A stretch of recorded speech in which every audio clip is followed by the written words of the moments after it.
Medical and Dental Practitioners Act, Cap M8, Laws of the Federation 2004, Amendment Bill 2017, SB 497. First reading taken. Senior Leader. Mr. President, very distinguished colleagues, the fourth business of the day is the presentation of a bill standing in the name of Senator Bola and Dada on the Firearms Act, Cap F28 LFN 2004, Amendment Bill 2017.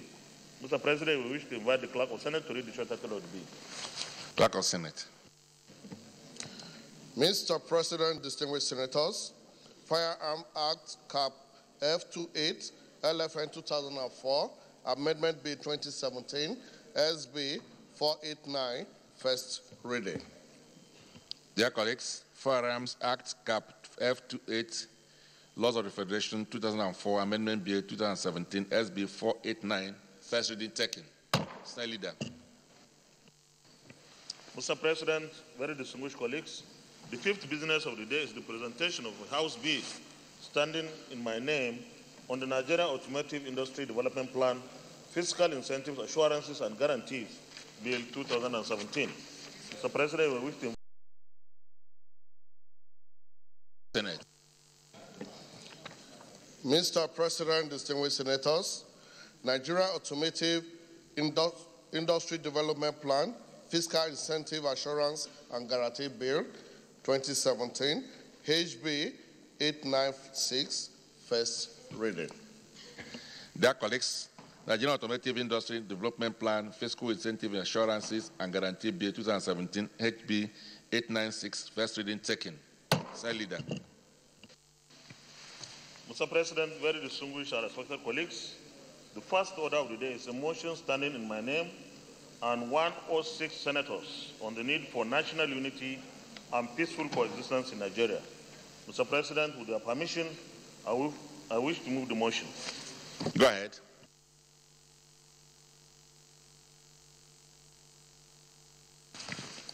Mr. President, very distinguished colleagues, this motion on the need for national unity and peaceful coexistence in Nigeria is a motion sponsored by all the senators of the Federal Republic of Nigeria. This is, as far as I can remember, the first of such a motion supported by everyone in this chamber. Mr. President, very distinguished colleagues, the Senate notes with serious concern that the greatest challenge facing Nigeria today is the threat to national unity as centrifugal forces, calls for self-determination, ethnicity, and religious intolerance have enveloped national consciousness. The Senate notes also that since independence, national integration has been the priority of government in Nigeria, which saw the establishment of the National Youth Service Corps, NYC, the Unity School System, the Federal Character Principles, and many other affirmative policies intended to achieve national integration and peaceful coexistence, among others. The Senate observes that various integration policies and programs in Nigeria have yielded some desired outcomes, but there is more to be done as primordial ethnic sentiments and loyalties are still deep-rooted. The Senate is concerned that some citizens, rather than working for integration into a cohesive nation with a common sense of national identity and destiny, are preaching and supporting primordial affiliation for identity, loyalty, and security. The Senate is concerned also that recently they have been clamoring for ethnically based and regionally supported threat to one united Nigeria in various parts of the country.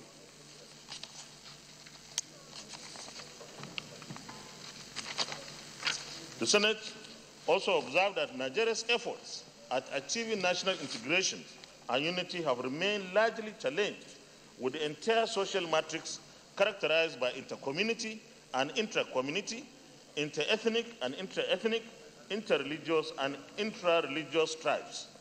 The Senate reiterates that the amalgamation of the Southern and Northern Protectorates in 1914 was not a mistake, but a design by the Almighty God as a nation of brothers and sisters united in common destiny.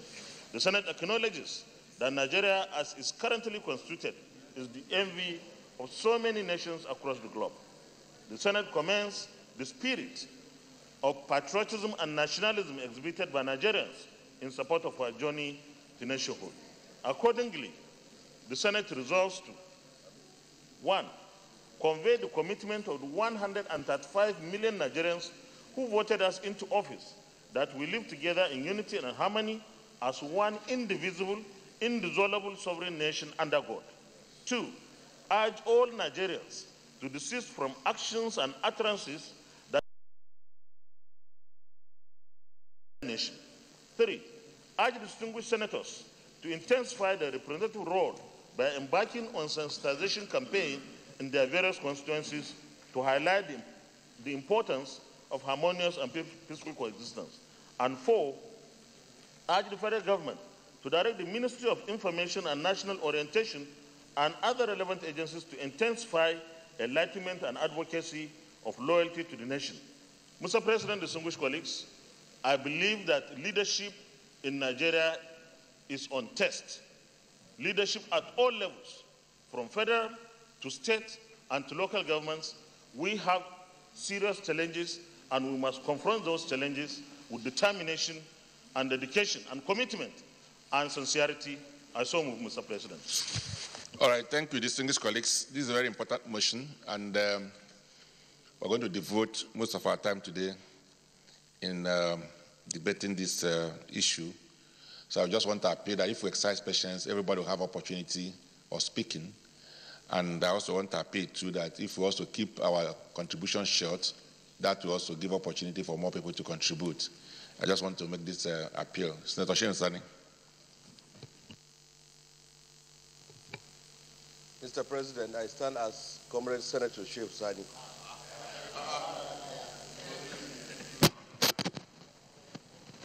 Mr. President, since 1960, Nigeria has experienced a series of convulsions in its journey to nationhood.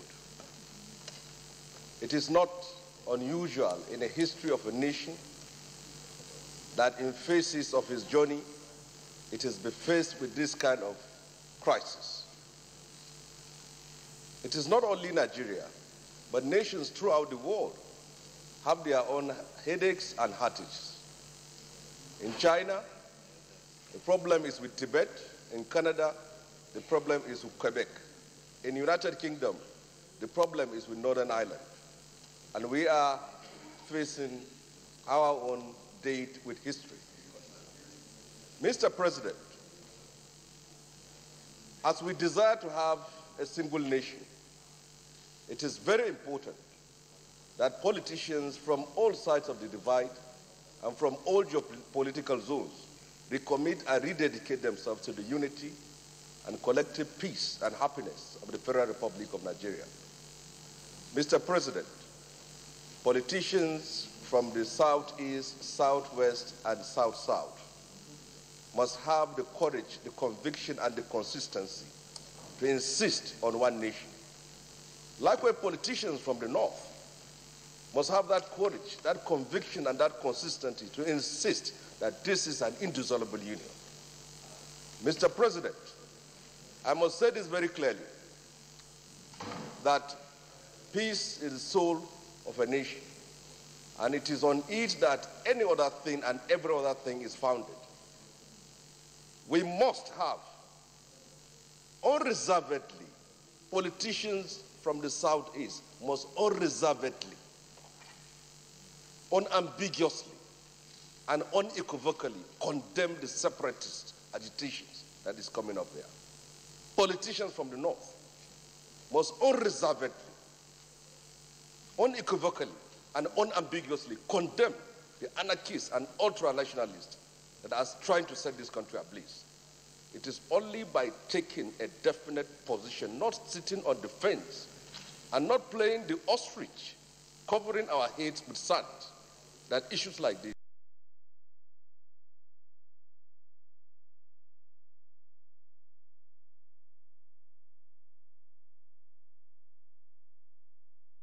of generosity and goodwill, irrespective of party and politics, must come together to address the common problem that confronts us.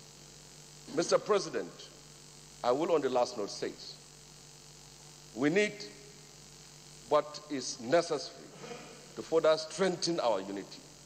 agitations, complaints, and grievances are genuine national issues. We are here to look at them in every possible way and to address them. We must look at the possibility of reconstructing our country, of redesigning our country, and coming up with a new master plan that would address the very important challenges that we are facing in the 21st century. I thank you very much. Very well, thank you for keeping to time, but I just want to appeal that the chief whip will be the timekeeper. Let's limit ourselves to 3 minutes each. So you can now speak and then you will be the timekeeper going forward for 3 minutes. I will speak next. Yes, then you start keeping time for 3 minutes. You start with yourself. Mr. President, sir, my distinguished colleagues, I rise from Osun Central. My name is Olushola Adeyeye. With a heavy heart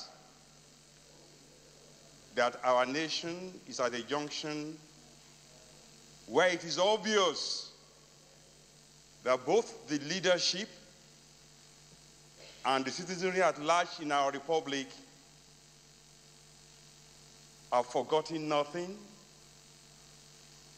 because they have learned nothing from our history. The record is there across the globe. There are few countries survive a second civil war. Most nations learn such a lasting lesson from one civil war that they conduct their affairs in such a way that shows that they have made up their mind that never again will they have a civil war. Unfortunately, the cacophony in the space of political discourse in Nigeria in the last few months have shown that we are under serious tension. And I thank your leadership, Mr. President, and I thank you, my dear colleagues, that we have chosen to address this matter straight on. I want to begin by saying I believe that the history of the world has clearly shown that unity pays. Let's look at North America. How many countries? Big continent. Only 3. Canada, USA, and part of Mexico. Let's look at Europe. They used to have lots of countries, but beginning from 1968, they began to weld themselves together into what we now call the EU. They realized that having tiny, disparate, and non-viable economic units cannot be competitive in the world. Let's look at UK. Tiny country, ruled the whole world, now having their own tension, but nonetheless, they've managed to stay together against all the odds. Yes, they have now left the EU, but there are signs, even in the UK today, that there is regret about that vote. Let's go to South America. There are 14 countries in South America. Only 2 countries in South America are landlocked. Let's come to Africa. Nigeria is the beauty of Africa. Africa has so many tiny, non-viable units that we're always in poverty. Therefore, I believe we must conduct ourselves in such a way that we can stay united. I don't believe that unity is an end unto itself. It ought to be a means to an end, and that means should be the progress of our people, that our people may have life more abundant for every part of Nigeria. That's not the case today. How can we do it? We can do it, one, I believe, by destroying the myth of the greener grass. Every section of Nigeria thinks that life is better elsewhere. They are only the ones in fragment of hell. The truth is, every part of Nigeria is a fragment of hell. We have a duty to turn it into the paradise that we can make it. if we work together and we stay united.